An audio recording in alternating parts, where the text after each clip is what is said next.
Bonjour à tous et à toutes, je suis Sextine et je suis très heureuse de vous retrouver dans ce nouveau live métier sur MyFuture.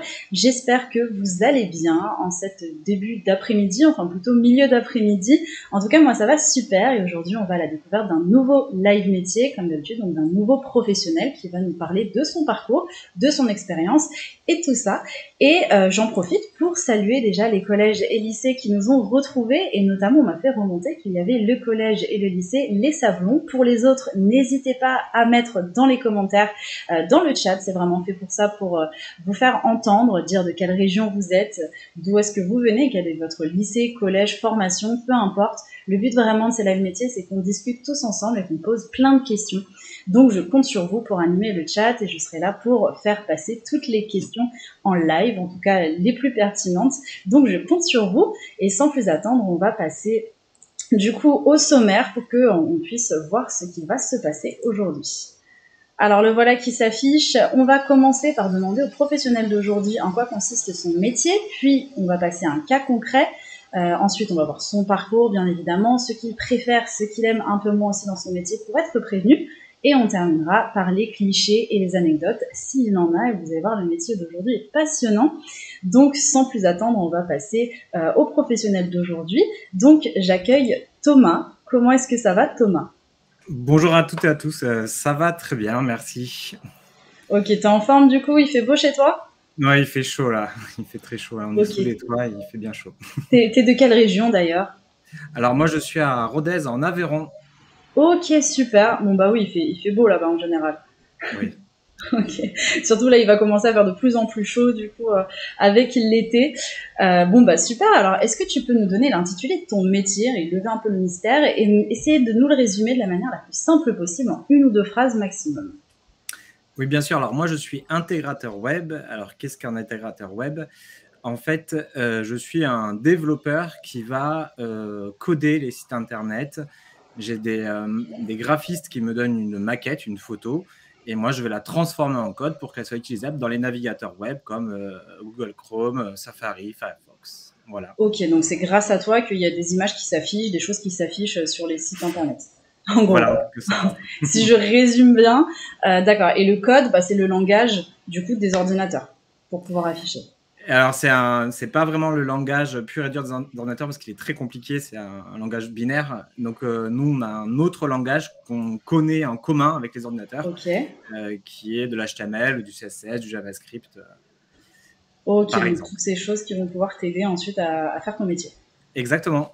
Ok, bon, on va en parler juste après, mais là, ce que je te propose, c'est qu'on découvre un petit peu les images pour voir un peu mieux en quoi consiste ton métier. Je balance le jingle. Et donc là, on voit déjà les images qui sont affichées. Est-ce que tu peux un petit peu, je vais les mettre en grand, ce sera peut-être plus pratique, si tu peux un petit peu me les décrire. Donc je vois des ordinateurs, comme on peut s'en douter, mais est-ce que tu peux me donner plus de détails, s'il te plaît ? Oui, bien sûr. Alors, la première image en haut à gauche, c'est mon bureau. En fait, c'est là où je suis assis actuellement. Donc moi, je travaille en télétravail. Mon entreprise est basée à Nantes. C'est un peu compliqué pour y aller tous les jours. Du coup, mon espace de travail est très, très, très important pour moi puisque j'y passe toutes mes journées. Et voilà, donc on voit mes différents écrans, mon clavier un peu particulier, ma souris, voilà. Je suis très souvent chez moi. J'ai une pièce dédiée pour ça. Ok, donc vraiment full télétravail en général. Oui.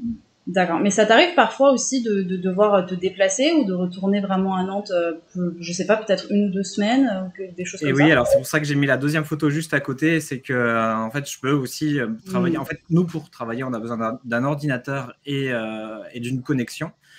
Et donc, il m'arrive parfois d'aller dans des espaces de coworking, pas forcément au sein de mon entreprise, mais pour rencontrer d'autres confrères et consoeurs, ou de travailler un peu n'importe où. Alors, la photo là, elle est de mon jardin. J'aime bien quand il fait trop chaud sous les toits, je vais dans mon jardin. Et il m'arrive effectivement d'aller à Nantes pour travailler 1 à 2 fois par an. Mais voilà, avec les déplacements. Ok, c'est vraiment occasionnel, quoi. Exactement. Ok, et est-ce que des fois c'est pas un petit peu dur d'être de son côté ? Parce que bon là tu me dis tu travailles sur les ordinateurs, etc. Après bon ça peut être cool aussi d'être plus seul entre guillemets dans la vie de tous les jours. Mais est-ce que parfois ça te manque pas un peu d'être entouré ? Alors non, mais c'est vrai que ça dépend des personnes. Moi, ça manque pas du tout parce que si j'ai envie d'être avec des gens, je peux aller dans des lieux où il y a aussi d'autres indépendants ou d'autres personnes qui travaillent en télétravail. Et je suis beaucoup aussi en échange avec l'équipe technique de mon entreprise. Donc, du coup, en fait, je suis rarement vraiment tout seul. Okay. Je ne fais pas une demi-journée tout seul. T'es entouré. Exactement. Ok, très bien. Et là, pour les personnes qui sont sur le chat, mais par exemple, qui seraient intéressées par ton métier, mais qui sont vraiment nuls en tout ce qui va être informatique, est-ce que tu aurais des conseils à leur donner? Est-ce que c'est vraiment pas possible pour eux de faire ce métier, ou est-ce que ça peut s'apprendre quand même? Alors, en fait, l'informatique, c'est très, très, très vaste. Et il y a une pléthore de métiers qui sont associés. Donc, du coup, il y en a vraiment pour tous les goûts et on n'est pas obligé d'avoir des études très complexes. Ça va dépendre des domaines. L'intégration web, c'est pas un métier qui est très compliqué. Hein. Moi, je sors d'un bac plus 3 et je ne suis pas très, très scolaire non plus. C'est un métier où il faut des affinités et l'expérience se fait avec le temps. Et il y a vraiment plusieurs métiers qui sont comme ça. Il y a des métiers qui sont techniques, d'autres moins techniques, comme la rédaction, le graphisme, etc. Voilà, donc c'est vraiment à la portée de tout le monde. Ok, bon, bah, c'est rassurant. Et au niveau de là, tu me parlais tout à l'heure du codage. Est-ce qu'on peut déjà s'entraîner? Est-ce qu'il y a des logiciels spéciaux? Je sais qu'on parle souvent par exemple de Python. Comment ça se passe? Alors oui, il y a plein de langages. La Python, c'en est. Et il y a effectivement plusieurs plateformes qui proposent sur Internet, qui proposent d'apprendre un petit peu par soi-même si vous voulez découvrir le code. Il y a par exemple une plateforme qui s'appelle Coding Game ou Free Code Camp, où il y a aussi des plateformes qui proposent des cours gratuits en ligne comme Open Classroom, etc. Donc oui, il y a vraiment beaucoup de choses accessibles à tous sans en accès freemium, donc c'est-à-dire sans payer. Pour apprendre ça. D'ailleurs, il y a beaucoup de développeurs et d'intégratrices qui ont justement tâtonné un petit peu dans leur enfance, alors c'est pas mon cas, mais qui ont tâtonné un petit peu dans leur enfance pour faire des petits sites, des petits bouts de code avant de suivre des formations. Et il y a beaucoup d'autodidactes aussi. Ok, bon, c'est bon à savoir. Donc, je laisse aussi Chloé, qui est modératrice de ce live aujourd'hui, pour donner un petit peu, résumer un peu ce que tu viens de dire, parce que c'est vrai que c'est important. Je pense que ça peut être bien pour les personnes qui cherchent à faire du code ou qui cherchent en tout cas à tendre vers ces métiers de l'informatique, de pouvoir un peu s'entraîner. Parce que comme tu dis, autodidacte, ça aide aussi d'apprendre par soi-même aussi parfois. Ça peut aider par la suite.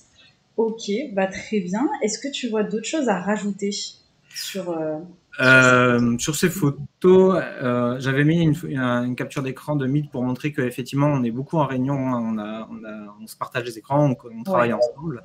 Et aussi, il y a les 3 écrans du bas, c'était un peu ma journée type où en bas à gauche, on a en fait ces fameuses maquettes graphiques que je reçois ou parfois que je fais.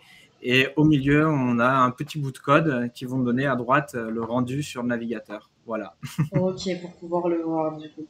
D'accord. Et est-ce que c'est la même chose? Alors là, c'est peut-être que je pose une question très bête. Est-ce que c'est la même chose quand on fait, par exemple, sur n'importe quelle page internet, quand on fait clic droit et je crois que c'est inspecter la page ou quelque chose comme ça? C'est exactement la photo en bas à droite, c'est ça. J'ai juste inspecté le code de MyFuture, inspecté l'élément et on voit en fait derrière le code HTML qui est généré et qui est lu par le navigateur. Alors, qu'est-ce qu'un code HTML? Alors, le code HTML, l'HTML, c'est un langage de balisage. Donc, c'est-à-dire que c'est des petites balises, des éléments qu'on met les uns dans les autres qui vont nous permettre de construire la page. Une image, c'est une balise, par exemple, qui s'appelle IMG. Un lien, à chaque fois que vous cliquez pour aller sur notre page, c'est aussi une autre balise, etc. Donc, moi, mon objectif, ça va être de mettre en place toutes ces balises-là et de les colorier, de les styliser. De tout organiser pour que ce soit plus simple de naviguer sur les sites. Plus simple et aussi accessible parce qu'il y a aussi une façon de coder pour que les personnes, par exemple en situation de handicap, enfin les personnes handicapées, les utilisateurs handicapés puissent accéder au contenu comme une personne qui n'a pas de handicap. Voilà. Ok, bah très bien. Merci pour ces explications. Et ce que je propose, c'est qu'on passe peut-être au cas concret, pour comprendre encore mieux. Donc je vais lancer le jingle.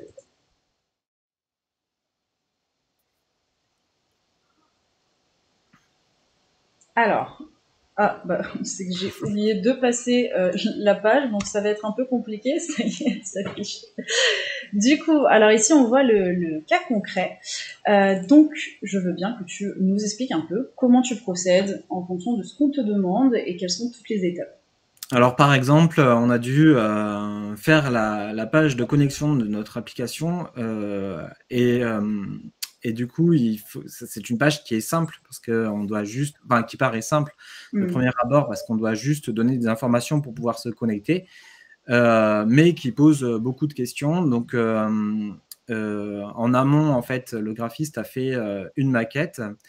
Et on a eu quelques échanges dessus pour savoir si les utilisateurs comprennent bien ce qu'ils doivent remplir. Par exemple, est-ce qu'il y a un champ identifiant? Est-ce que le champ est bien associé avec une étiquette identifiant pour que l'utilisateur sache que ce champ-là, c'est l'identifiant et ce champ-là, c'est le mot de passe. Donc voilà, on a eu différents échanges sur des éléments mal placés et aussi des éléments qui ne pourraient pas être restitués pour les logiciels qui lisent les sites web pour les personnes qui sont malvoyantes, par exemple. Oui, alors excuse-moi, je te coupe juste un peu. Ouais, là, parce que non, pas du tout, c'était très bien, mais tu l'as clarifié au tout début du live, mais je le reclarifie au cas où si ça a pu échapper. Une maquette, c'est vraiment un prototype en fait, une idée de ce que ça rend en fait, une idée de projet. Pour pouvoir ensuite mieux le réaliser. Et comme tu disais, champ identifiant, bien sûr, c'est un endroit où on peut se connecter. Donc, quand il y a écrit identifiant et que vous écrivez, par exemple, sur vos jeux vidéo, quel identifiant vous avez, voilà, c'est un petit peu pour réexpliquer tout ça. Je te laisse continuer. Ça, oui, c'est très souvent, c'est une maquette visuelle. Hein, c'est un visuel qu'on voit donc comme un dessin. Et oui, donc du coup, il a fallu échanger avec les différents corps de métier, avec les développeurs qui attendaient à avoir des formats spécifiques comme mot de passe, etc. Aussi avec des utilisateurs, parce que si l'utilisateur il se trompe, qu'est-ce qu'on va lui répondre? Donc voilà, c'est plein de petits points. Et après, voilà, on a codé la page avec tous ces entrants-là. Ok, pour tout assembler, quoi. Exactement. Ok, tout ça, ça prend à peu près combien de temps? Ça va dépendre de la complexité de la page. Là, cette problématique, c'est une problématique qui va nous prendre une semaine, mais après, on a des pages sur lesquelles on va travailler plusieurs semaines, des pages qui vont nous prendre une demi-journée, comme une page de foire en question, par exemple. Donc, c'est vrai que souvent, quand on code nous-mêmes, c'est beaucoup de temps parce qu'il faut aussi bien tester, parce qu'il y a beaucoup d'allers-retours, il faut bien réfléchir en amont et puis nos besoins évoluent. Donc, voilà. Oui, puis j'imagine que plus tu prends de l'expérience dans le métier, plus tu sais vers où tu vas devoir aller. Oui, et plus on complexifie aussi nos codes parce que l'avantage de l'avantage et on est la spécificité de notre métier aussi d'intégration, c'est qu'il y a beaucoup de choses à prendre en compte. Ce n'est pas qu'un code, il faut prendre en compte aussi l'expérience utilisateur, il faut prendre en compte l'éco-conception, la performance, la sécurité, etc. Donc plus on va être senior, plus on va rajouter des problématiques aussi. Donc, on ne va pas forcément gagner beaucoup de temps, mais on va faire un code plus performant, entre guillemets. Ok, et je vais te reprendre juste sur la définition de éco-conception. Qu'est-ce que tu entends par là? Alors, l'éco-conception, c'est une façon de concevoir un objet en minimisant son impact écologique. D'accord. Et dans le web, c'est important aussi parce que un site internet qui va utiliser beaucoup d'énergie sur le terminal, donc le téléphone ou l'ordinateur, va lui faire utiliser la batterie et donc du coup, le téléphone sera changé plus rapidement. Donc, il va falloir éviter des animations, par exemple, des choses trop complexes. Voilà. Donc même à ce niveau, en fait, on peut pouvoir gérer un peu ça. C'est fou quand même. Et oui, et c'est important, il faut absolument le faire dès aujourd'hui, il faut le prendre en compte. C'est vrai parce que j'aurais jamais pensé en fait de prime abord. Donc, heureusement que tu en parles parce que c'est vrai que j'aurais appris quelque chose de plus. Ok, merci. Et justement, le code, souvent, on sait que ça se fait en anglais. Est-ce que du coup, on doit parler anglais quand on fait ton métier ou est-ce qu'on peut s'en sortir sans, avec juste quelques vocabulaires? Alors effectivement, c'est des langages qui sont anglais et les spécifications de base sont anglaises, mais il y a des très grandes communautés. Moi, j'ai un parler anglais pas terrible, je le comprends très bien, mais je le parle pas très bien. En général, quand on part en vacances, c'est plutôt mon épouse qui parle. Et après, ça va dépendre de notre environnement de travail. Il y a des agences qui préfèrent travailler, donc coder en anglais, mais écrire les commentaires, le contenu en français. D'autres qui préfèrent faire de l'anglais partout. Dans tous les cas, on a tellement d'outils qui nous aident que finalement, ce n'est pas une barrière. C'est toujours un plus, mais ce n'est pas une barrière. Ok, bah trop top. Bah, je te propose qu'on réponde un petit peu avant de passer à la suite aux Bien questions sûr. dans le chat parce qu'il y en a pas mal. On a Chloé qui te demande est-ce que c'est long à faire une application. Donc j'imagine qu'elle entend, enfin je sais pas si elle parle d'une application en soi, mais plutôt s'adapter à l'affichage d'une application. Je sais pas comment tu veux lui répondre. Et alors, c'est une question qui est très pertinente, mais qui est très difficile à répondre parce que ça va dépendre de l'application, ça va dépendre des personnes.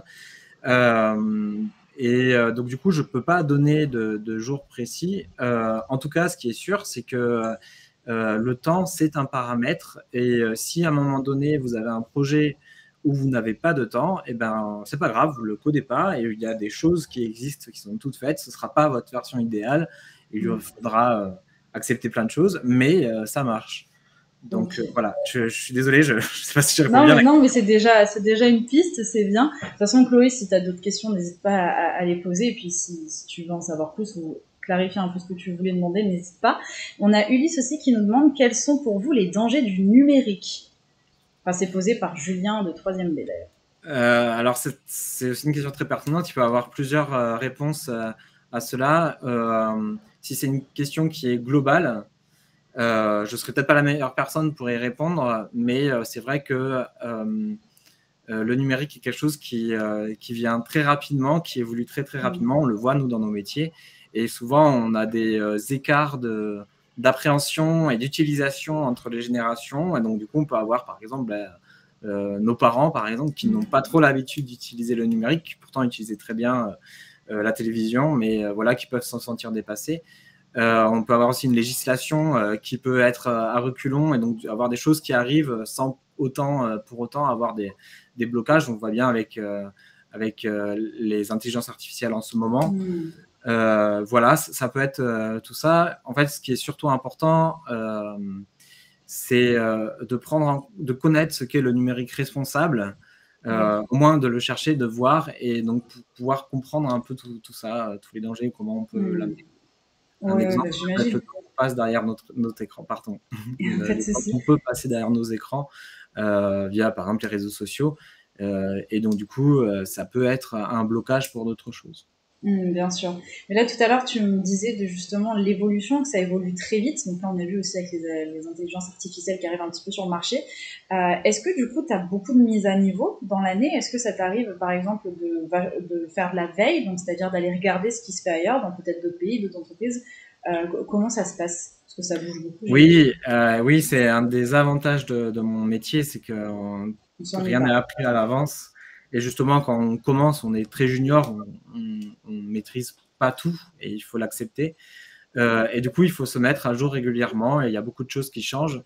L'avantage de l'intégration, c'est qu'il y a des langages comme HTML, CSS qui évoluent, mais de façon un peu moins rapide. Mais voilà, oui, il faut toujours se tenir informé. Si je regardais mon code de l'année dernière, je me disais, mais qu'est-ce que j'écris? Pourquoi j'écris ça comme Ouais, ça? ça Et prend de l'âge vite, quoi. voilà, exactement. Ok. Alors, je fais une dernière question. On en a un petit peu parlé, mais on te redemande si le numérique, ça pollue beaucoup.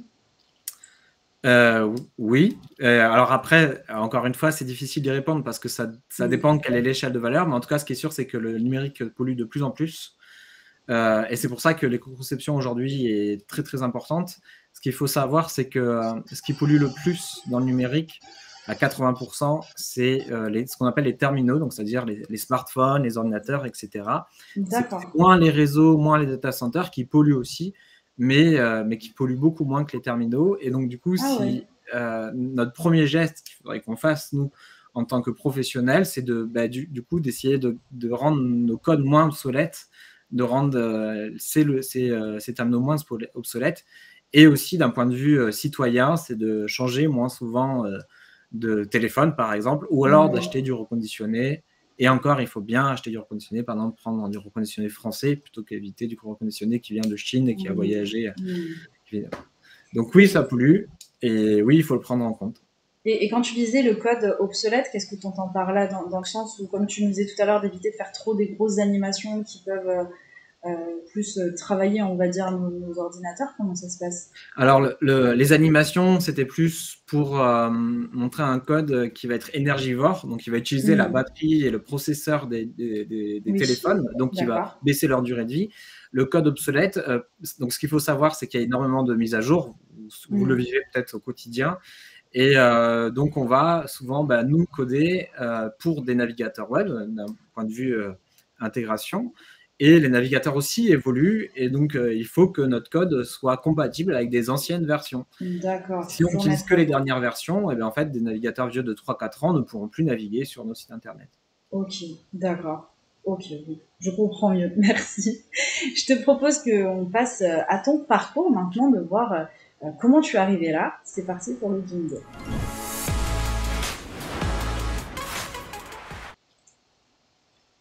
Alors du coup, on découvre un peu ton parcours en direct. Tu me disais alors que tu savais pas trop quoi faire après la troisième. Exactement. Pendant mon brevet, je n'avais pas forcément d'idées préconçues. J'étais intéressé par un lycée qui n'était pas très loin de chez moi, qui faisait de l'histoire de l'art, mais c'était, je pense, plus par le lycée et les amis qui allaient que vraiment par l'histoire de l'art, même si ça m'a bien plu. Et du coup, je me suis orienté vers un bac scientifique. Mais c'était un problème qui se déplaçait juste parce qu'à la fin de ma terminale, j'étais toujours un petit peu bloqué, hein, ne sachant pas trop quoi faire. Et suite à un entretien avec ma conseillère d'orientation, je me suis orienté en une mise à niveau en art appliqué, c'est une sorte de prépa, pour travailler dans la communication visuelle, pour devenir designer de produits. Ok, donc designer de produits, c'est voilà.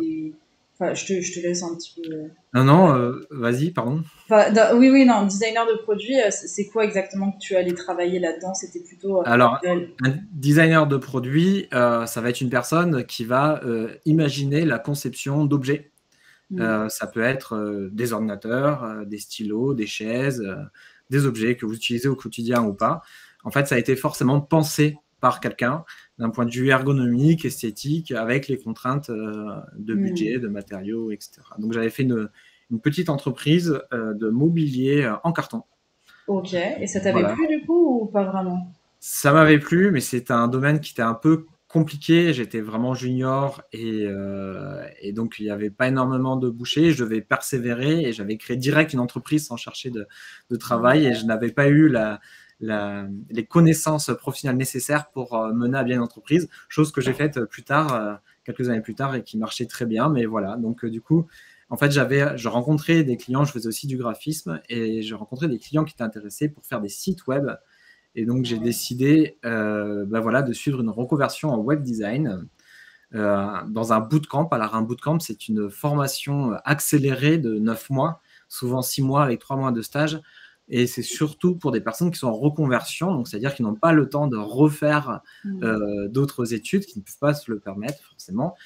Et voilà. Et suite à cette formation, en fait, j'ai été pris dans une entreprise qui s'appelle, dans une ESN, c'est une entreprise spécialisée dans le numérique. En fait, c'est une entreprise qui emploie des ingénieurs pour les louer à d'autres entreprises qui ont des besoins particuliers. J'ai par exemple travaillé à Cdiscount pendant 3 ans pour refaire le site en responsive, la première version responsive du site. Ok. Et voilà. Et suite à ça, j'ai monté 2 entreprises et j'ai travaillé dans des agences web. Là, je travaille à GreenSpector, qui est une start-up nantaise qui mesure justement l'impact écologique des sites web et des applications. Ok, trop bien. Trop bien. Bah, du coup, un sacré parcours parce que du coup, tu as fait plein de choses au final. Alors, je fais des petites expériences de 2 ans en général, oui, mais oui, quand effectivement, j'ai pu voir différents types d'entreprises au cours de ma carrière. Alors, et des postes différents aussi, de manager, de développeur, voilà. Ok, très bien. Dans le chat, on a Baptiste de Vaour, donc j'imagine du Tarn, qui nous dit est-ce qu'il y a des ah non, pardon. Pardon, c'est quoi ton langage informatique préféré? J'ai vu la mauvaise question. Alors moi, intégrateur oblige, moi je suis très très attaché à l'HTML, qui est un langage vraiment qui peut paraître vraiment très basique, parce qu'en fait il vous suffit d'apprendre les balises pour l'utiliser, mais qui une fois qu'on le pousse se complexifie énormément. Et en fait, c'est un langage où chaque balise a des attributs, c'est des spécificités, et c'est l'enchaînement de tout ça qui va rendre la page la plus pertinente possible en fonction de la demande. Et c'est très intéressant parce que le socle est là, c'est un sujet qui est très important, qui n'est pas forcément aimé par les autres développeurs, mais qui évolue et qui évolue en bien. Voilà. Forcément, ok. On a Lola aussi qui te demande, c'est quoi une start-up? Ah oui, alors une start-up, c'est une entreprise dans le numérique qui souvent se crée après une levée de fonds et qui va vendre un produit ou un service dans le numérique. Là, par exemple, nous, notre service, c'est de la mesure, mesurer les sites pour donner des résultats au site. Par exemple, on mesure Doctolib ou Oui SNCF, SNCF Connect, pardon. Ouh là là. Ouais. Et donc, voilà, on a ce produit-là et avec des levées de fonds, on a pu monter des équipes pour pouvoir vite proposer une solution et en vivre plus tard. Ce qu'il faut savoir aussi, c'est que ces startups, en fait, ce terme-là désigne juste le premier palier. Il y en a plein qui se créent et plein qui s'arrêtent. Et après, en fonction du chiffre d'affaires de la startup, on change de nom, on devient une scale-up, puis un centaure, une licorne, etc. C'est un milieu très particulier. Exactement. Ok, très bien. Alors, j'avais une question. Il faut que je la retrouve au niveau de tout ça. Ah si, oui, je me demandais aussi, pour les jeunes qui nous regardent, est-ce qu'il y a d'autres possibilités d'études que tu connais, ou au moins que tu aies une idée de quel type de formation est plus approprié pour travailler dans ton milieu? Alors, comme l'intégration, c'est un métier l'intégration web, c'est un métier qui est souvent rattaché au développement web, parce que c'est vraiment une branche qui est spécifique. Souvent, on va parler des études d'ingénieur, donc en bac plus 5. C'est un peu le schéma classique, sauf que ce schéma est un peu chamboulé depuis quelques années parce que déjà, il y a des personnes qui sont en reconversion, il y a aussi des personnes qui ne veulent pas forcément faire 5 ans d'études. Et du coup, il y a des BTS qui sont proposés, et souvent des BTS en temps très court, donc en bootcamp par exemple, ou des alternances. Moi, ma reco, c'est si ça vous intéresse avant le bac et si vous êtes intéressé par le numérique, c'est de suivre un parcours classique. La reconversion se fait surtout par les personnes qui ont déjà un vécu professionnel avant, et ça demande souvent des compétences professionnelles. Ok, merci en tout cas. Vous avez plus qu'à noter tout ça, et puis de toute manière, Chloé qui est modératrice, elle pourra toujours noter si vous avez loupé l'info au cas où. Et puis je te propose, Thomas, qu'on passe un peu à ce que tu préfères, ce que tu aimes moins dans ton métier.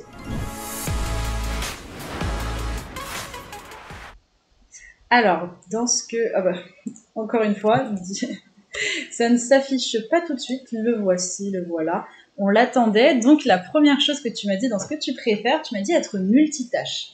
Et oui, donc l'intégration web, c'est un métier où effectivement on code beaucoup, mais c'est un métier qui est multicasquette. On peut très vite apprendre à coder l'intégration, à coder à connaître les langages de base, l'HTML et CSS. C'est quelque chose qui s'apprend très très facilement. Par contre, c'est bien d'avoir aussi des compétences ergonomiques, graphiques, de gestion de projet, être assez sociable pour échanger avec le client, mais aussi échanger avec les développeurs, avoir des compétences techniques. Et puis on touche aussi à des domaines, je parlais d'éco-conception, d'accessibilité, mais il y a aussi la performance, la sécurité. Plein de choses. Voilà. Donc ça me plaît beaucoup. Mais du coup aussi, c'est un côté qui est super, parce que comme tu nous expliquais tout à l'heure, c'est que ça évolue en plus dans le temps. Ça rejoint un petit peu le côté diversifié, même à un autre niveau. C'est vraiment ce côté, tu cesses jamais d'apprendre. Exactement. Et puis en plus, ça nous permet aussi d'avoir des appétences, quoi. Si à un moment donné, il y a des intégrateurs qui sont beaucoup plus techniques, ils peuvent l'être. Et s'il y a des intégrateurs qui sont plus graphiques, un peu comme moi, ils peuvent aussi l'être. Voilà, c'est à nous de voir les sujets qui nous intéressent et de creuser ces sujets-là. Tout à fait. Ouais. Et du coup, tes journées ne se ressemblent pas.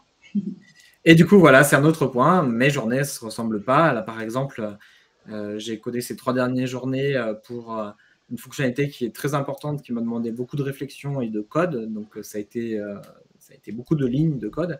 Mais 3 jours auparavant, je n'ai pas du tout codé. Je faisais des maquettes. des échanges, des réunions pour penser ce que j'allais faire là. Voilà. Okay. Et là, on a aussi des testeurs qui sont en train de tester la partie qu'on vient de faire. Donc, du coup, il va falloir récupérer les résultats de test et puis voir ce qu'on va faire pour les changer.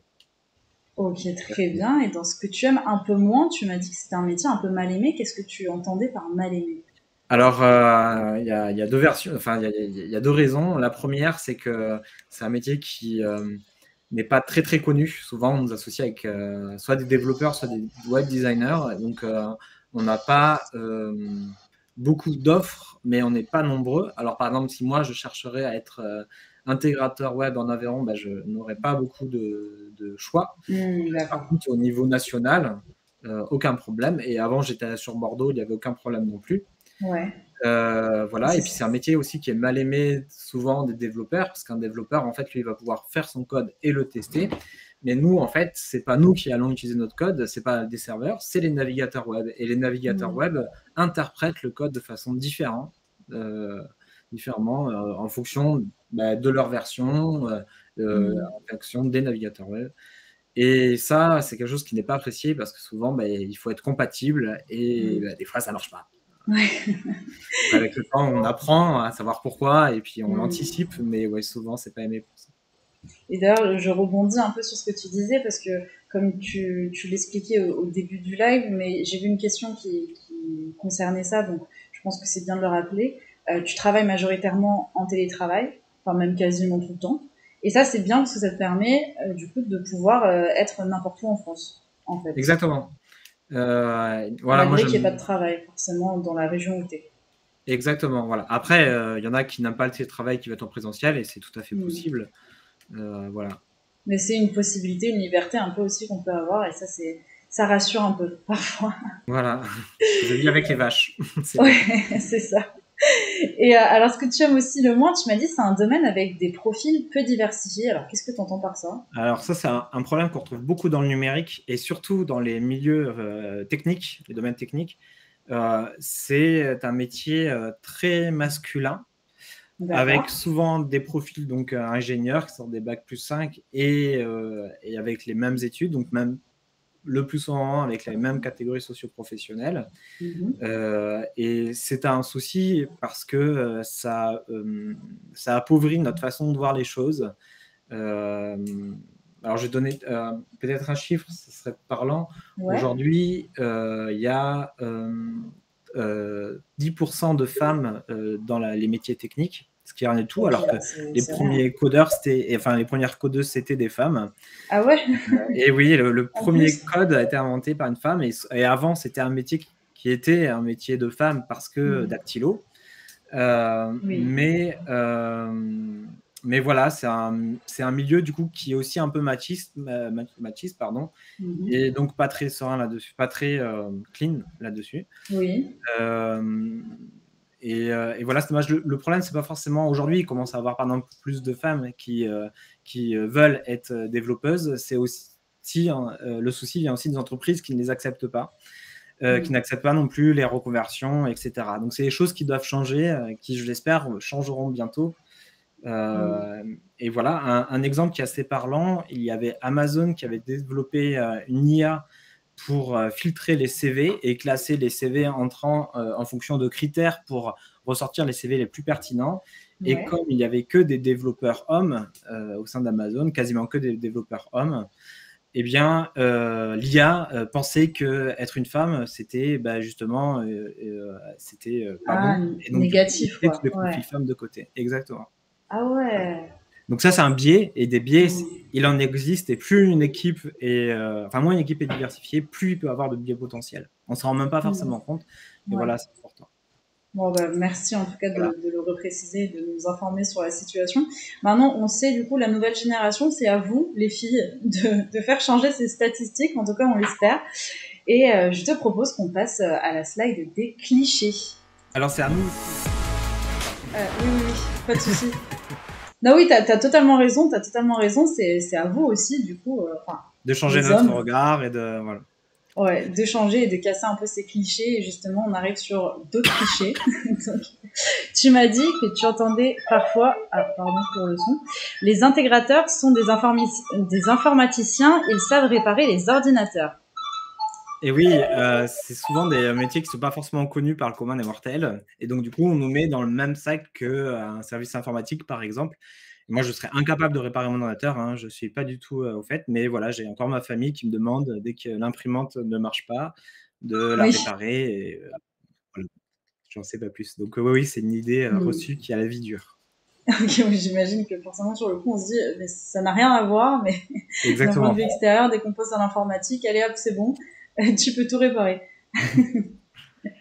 Et alors ensuite, en anecdote, tu m'as dit, personne n'aime toucher à mon ordinateur. Il est temps, il faut qu'on sache pourquoi personne n'aime toucher à ton ordinateur. Alors, je vais vous montrer mon clavier, c'est un peu parlant, je ne sais pas si vous voyez bien, c'est un clavier voilà, en plusieurs parties, et les touches sont blanches, elles ne sont pas imprimées, pour la bonne raison que, en fait, c'est pas un clavier AZERTY, avec les touches A, Z, E, R, T, Y, c'est un clavier Bepo, la configuration du clavier est complètement différente, donc c'est-à-dire que si vous tapez sur votre A, et ben, moi, ça donnera un B.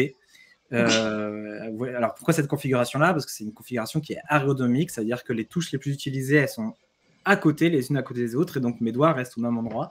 Mais la contrepartie, c'est que personne n'aime toucher à mon ordinateur parce que quand les gens veulent taper du texte, ça ne donne pas du tout ça. Bah oui, ouais, c'est clair qu'il faut pouvoir s'adapter, quoi. Voilà. Ça demande un temps. C'est un peu plus compliqué, je comprends. Ah, il y a Lola qui nous dit waouh, le clavier de compétition. Ouais, alors on se moque aussi un peu de moi là-dessus, mais je suis très content de mon clavier. J'ai plein de raccourcis, ça me plaît bien. J'utilise quasiment pas la souris. Et ça me va bien. On est toute la journée derrière nos écrans, donc pourquoi pas. Bah, ça tombe bien aussi parce que, alors, vu qu'on est sur la slide des clichés, il y en a pas mal dans le chat et il y a Bapt de Vaur qui nous dit est-ce que tous les développeurs ont des lunettes? Beaucoup. Ouais, et moi, pour le coup, c'est vraiment mon métier qui m'a demandé à mettre des lunettes. Je les avais pas, je les ai eues à la fin de mes études. Ouais, pour reposer les yeux aussi, j'imagine. Alors, au début, c'était des lunettes de repos, mais quand j'étais toujours derrière mon écran, maintenant, c'est des lunettes de vue. C'est pour ça, faut pas rester trop bloqué sur l'ordinateur. Si on a l'occasion, après quand c'est le métier, forcément, on peut pas faire grand-chose. Mais du coup, c'est bien de pouvoir s'aérer un peu aussi. Ouais. Surtout quand on est jeune. J'ai l'impression que c'est encore plus le cas quand on est jeune pour préserver un peu les yeux, quoi. Ouais, oui, c'est vrai. On te demande aussi quel est ton navigateur préféré? Firefox, parce qu'il est open source. Et il est très bien. Alors, qu'est-ce que ça veut dire, si tu peux nous le repréciser? Alors, open source, ça veut dire que le code source pour développer le navigateur, donc le logiciel, est accessible à tout le monde et tout le monde peut y contribuer. Okay. Il a une grosse communauté, donc du coup, l'avantage, c'est que c'est un navigateur très performant, même si il n'est pas vraiment très utilisé, il est très performant. Enfin, pas très utilisé, c'est pas mal quand même. Ouais, il reste quand même dans le voilà. Ok. On a aussi des réactions avec ton clavier. On nous dit il est cassé en deux, ton clavier. Et oui, effectivement, il est en deux parties. Ça me permet de ne pas avoir mes mains comme ça, mais comme ça. Et je peux gérer la hauteur. Donc oui, il est en deux parties, ouais. Mais attendez, je ne vous ai pas montré ma souris. Ah, c'est une souris qui ne se, c'est une souris qui ne se bouge pas, avec une molette qui fait la. Ah ouais, qui fait carrément tout. Voilà. Et ça, pareil, ça peut aider, par exemple, au niveau du poignet aussi. Oui, après, je l'utilise moins que mon clavier, mais oui, effectivement, ça aide. Et puis, c'est pratique quand on est dans le train, on n'est pas obligé de bouger. On oui, ouais, ça c'est vrai. Bien. Quand on n'a pas beaucoup de place et tout, c'est vrai que pour le coup, c'est plus pratique. Donc, bon, ça m'intrigue. Hein. J'aimerais bien tester un jour une souris comme ça parce que je suis très curieuse de voir. Le clavier, non merci, ça a l'air compliqué. Bon, on s'y fait. Il faut apprendre au début et on s'y fait très bien. Et après, on peut plus s'en passer. Il y a enfin, pour terminer, on a une autre question. Bon, enfin, il y a deux questions différentes, mais je vais les regrouper. On a Lola qui te demande est-ce que tu joues aux jeux vidéo et Baptiste qui te demande quelles sont tes passions. Donc pour moi, ça peut un petit peu. Alors j'ai arrêté les jeux vidéo. Avant, oui, j'ai joué pas mal. J'ai arrêté parce que ça me prenait beaucoup de temps. Enfin, bon, après, j'ai arrêté. Je me suis mis à suivre les réseaux sociaux, puis j'ai dû arrêter aussi parce que ça me prenait beaucoup de temps. Ouais. Voilà. Donc avant, oui, j'étais plutôt PC, mais j'ai toujours une petite Switch qui m'attend ou nostalgie, une petite 3DS. Voilà. Mais bon, voilà, ça va, c'est de la petite nostalgie encore. On ouais, j'ai pas l'impression sur d'être un boomer en disant la ça Game quand même. Boy. Et mes passions, alors déjà, j'ai des enfants qui sont très jeunes, donc du coup, ça me prend pas mal de temps. Ouais, Et forcément. j'aime bien passer du temps avec eux, mais sinon, j'aime bien justement parler du numérique responsable et je suis membre dans plusieurs associations pour en parler. Et c'est un sujet qui m'intéresse beaucoup, notamment l'écologie aussi. Est-ce que tu as des liens des associations qu'on peut retrouver par exemple sur Internet peut-être? Pour les collèges et les lycées, oui, il y a Latitude par exemple, association dans laquelle je suis bénévole, qui vient gratuitement faire des interventions dans des collèges et des lycées, justement pour parler du numérique. Donc ça répond à plusieurs de vos questions d'ailleurs. Voilà, du numérique responsable. Ok, bah top. Bah ça, on va pouvoir le mettre dans le chat. Je laisse Chloé l'afficher, comme ça vous pourrez retrouver, puis vous ouvrez la page dans un autre navigateur si vous avez l'occasion, vous le notez juste quelque part, comme ça vous pourrez aller voir ensuite. Bah écoute Thomas, on arrive déjà à la fin du live métier. Est-ce que tu as une dernière parole, un dernier conseil à donner aux jeunes qui nous regardent? Oui, allez. Moi, mon vécu, ça a été d'avoir peur de ne pas trouver ma voie directement, mais j'étais très rassuré aujourd'hui de pouvoir changer de voie en cours de métier. Ça ne veut pas dire que je me suis trompé avant, au contraire, ça m'a permis de renforcer mon profil et toutes les expériences que j'ai eues avant, en fait, ont fait la personne que je suis aujourd'hui et me sert aujourd'hui dans mon travail.